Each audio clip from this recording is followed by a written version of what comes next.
Анан эми пародия жаатында жүргөндөн кийин мени көп суранып калышат. Тигини турат бер, муну турат бер деп анан биз өзүбүз кеткенбиз. Мисалы үчүн биздин экс-президентибиз Акаевден баштайлы. Мен ачыгын айтышым керек.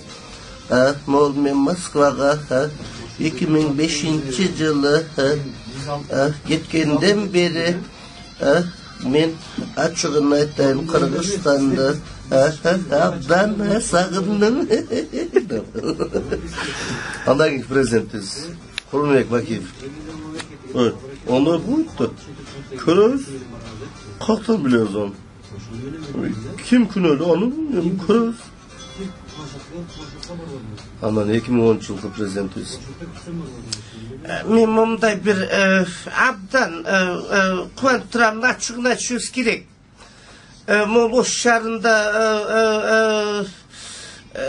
ынтымак деп ачылганы бул абдан жакшы жашаан деп ойлоймун.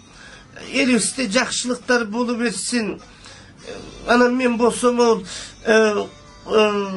Кыргызстан өстүрөбүз дедим эле, бирок өзү эле өсүп атат окшойт. Буюрса абдан жакшы болот. Ынтымак телерадио компаниясына ийгилик кылам.